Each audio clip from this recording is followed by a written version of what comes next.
শুভ সন্ধ্যা বন্ধুরা। আজ আবার আইলাম আপনারা এক গপ শুনাইবার লাগে। পয়লা গপটা হইল এক রুগীরে লইয়া এক ভদ্রলোক বাইক অ্যাক্সিডেন্ট করিয়া হাসপাতালের চিকিৎসাত আছেন। তান বহু তান সিটর দ্বারা বাদ 3 দিন থাকি ভদ্রলোক অজ্ঞান অবস্থায় আছেন। 3 দিন পরে তান জ্ঞান ফিরছে। তাই চোখ মিলিয়া চাইয়া জিগাইলা বউরে, আমি নকই আইছি। বউয়ে কইলা, তুমি তো বাইক অ্যাক্সিডেন্ট করছিলে, তোমারে আনিয়ে আমরা হাসপাতালে ভর্তি করছি।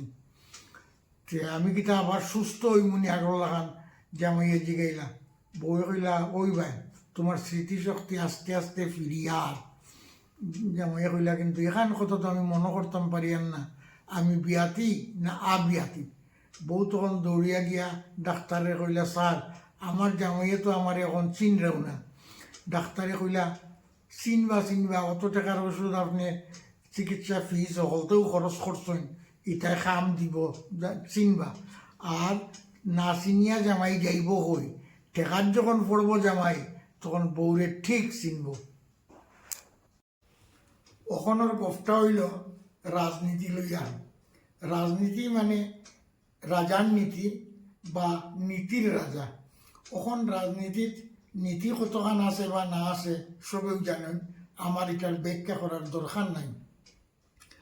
শাস্ত্র দাঁড়িয়ে দিয়ে যাই আর এখানে গপ শুনলাম কয়জনে মাতের এর চেয়ে আগর সরকার ভালো আছিল, আরেক দলে কয় না অখনর সরকার ভালো আছিল। তারার তর্ক বিতর্ক চলে। এর মধ্যে একজনে কইল, আমার এক কাপ চা দেও চাইরে বা। তো বয়ে কইল, চা কিতা PM দিতাম না CM দিতাম? তাই না কইলা, PM আর CM কিতাব এটা আমি তো বুঝছি না কিচ্ছু। তো ছেলেটা বয়ে কইল, PM মানে পাউডার মিল্ক আর CM মানে কাউজ মিল্ক, মানে গরুর দুধ, আর আরেকটা হইলো পাউডার মিল্ক। তাই না কইলা, আমারে তুই CM দে, কাউজ মিল্ক দে, আমি গরুর দুধের চা খাইতে ভালো পাই দে। টানে দিছে। এরপরেও মাত কথা চলের মানুষের মাঝে ও শাস্ত্র বইয়া কিতা যে ওইব আগে দি দেশটা তো ভালোও চলছিল, এখনো যে খুব খারাপ চলে এটা নাই। কিন্তু নিন্দুক মানুষ সকল যুগেও আছিল, আগেও আছিল, এখনো আছিল।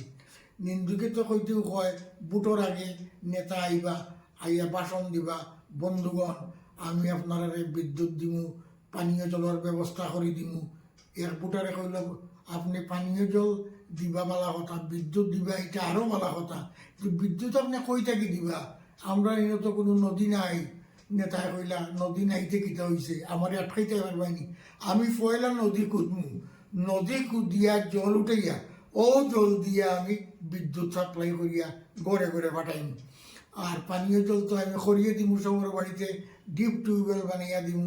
জলের লাগে আপনারা চিন্তা করবা না, বিদ্যুতের লাগে চিন্তা করবা না, খালি আমার বুটটা একবার দেউকা, দেওয়ার পরেও দেখুন যে আমি কিতা করুন। কয়জনে কয় লঙ্কার যে যায় হেবু তো রাক্ষস হয়। আচ্ছা তবু তো কেউ না কেউ বুট দেওয়া লাগবো যখন একবার তারে দিয়া দেখি, ও দেয় আর কি মানুষের বুট। ওখানোর গপটা শিক্ষা বিষয় লইয়া। আমরা যখন ছোট আসলাম তখন কুজ্জ টিকা বানান না পারলে মাস্টারে আমরা পিটাইছেন। ওখন তো ফিটাফিটি একেবারে নিষিদ্ধ, মারলে কেস হয়ে যায়। এর লাগে ডরাইয়া মাস্টারনি ওখন আর মারপিট করুন না। এর মাঝে একজন ফার্মেসির মালিকে আমারে কইলা যে একটা ছেলে আইছিল আমার কর্মচারী হইতো, হাইয়ার সেকেন্ডারি পাস। তো তারে আমি 2 দিনের লাগে রাখলাম। হে দেখি প্রেসক্রিপশনের যে ঔষধ লেখা আছে পড়তে পারে না। ও আমি জিগাইলাম, তুমি কোন স্কুল থেকে পাস করছো বা? তো হে কইল। তখন আমি বুঝলাম যে এটা তো সর্বশিক্ষা বা সমগ্র শিক্ষার ছাত্র। হে খালি স্কুলে গিয়া মিড ডে মিল খাইছে আর আইসে আর গেছে, কোনো মাইল খাইছে না মাস্টারের। এর লাগে তার লেখাপড়া আউগাইছে না। কিন্তু আগর দিনের আন্ডার মেট্রিক ছাত্রও প্রেসক্রিপশন দেখিয়া ঔষধের নাম পড়িয়া রুগীরা তো বা রুগীর বাড়ির মানুষেরা তো দিতে পারছে।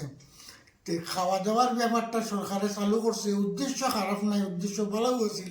কিন্তু ওখন এটা হয়েছে কিতা, ওই যে কইলাম 20 কেজি চাউলের বস্তার যদি 80 কেজি চাউল ঢুকানি হয় তো বস্তা ফাটি যাইব।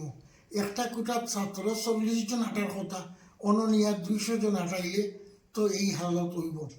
তো রবি ঠাকুরে লেখছিলাম কি গাবো আমি কি শোনাবো আমি আজি আনন্দ ধামে।